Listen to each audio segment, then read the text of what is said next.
चुप नहीं बैठेगा मुसलमान। मस्जिदों पर छिड़े विवाद से बौखलाए मुसलमान।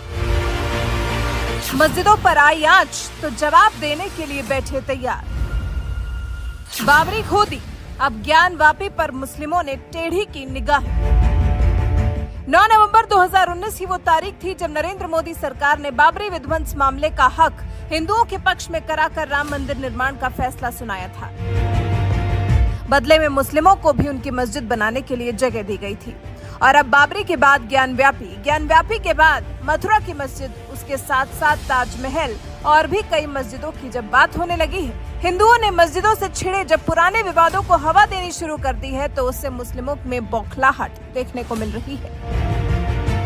सुन्नी मुसलमानों के सबसे बड़े केंद्र दरगाह आला हजरत के प्रचारक मौलाना साहबुद्दीन ने सख्त चेतावनी भरे लहजे में कह दिया है, हमने बाबरी मस्जिद को खो दिया। उस वक्त मुसलमानों ने सुप्रीम कोर्ट के फैसले को मानते हुए खामोशी इख्तियार की, मगर अब मुसलमान खामोश नहीं बैठेगा। ज्ञानवापी मस्जिद पर छिड़े विवाद पर मौलाना साहबुद्दीन ने कहा, बनारस की ज्ञानवापी मस्जिद का मामला इस वक्त तूल पकड़ता जा रहा है और इसको लेकर फिरका परस्त ताकतें आगे बढ़ रही हैं।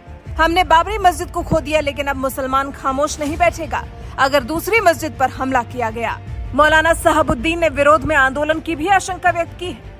फिर ताजमहल विवाद पर मौलाना साहबुद्दीन ने कहा, शाहजहां ने अपनी बेगम मुमताज की मोहब्बत में ताजमहल बनवाया था, ये जमीन भी उनकी थी। ताजमहल का मुद्दा उठाना गलत बात है, मगर उस पर हाईकोर्ट के जज ने बेहतरीन फैसला देते हुए फटकार लगाई और अपील को खारिज कर दिया। ये नेगेटिव सोच के लोग रोजाना कोई न कोई इशू उठाते हैं जो हिंदू मुस्लिम नफरतों को बढ़ाने वाला काम करते हैं। मौलाना साहबुद्दीन से पहले AIMIM चीफ असदुद्दीन ओवैसी ने भी देश भर में छिड़े मंदिर मस्जिद विवाद पर अपनी प्रतिक्रिया दी थी।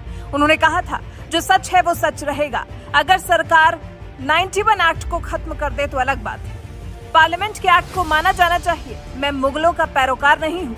बीजेपी इस मामले में सियासी रोटियां सेक रही है।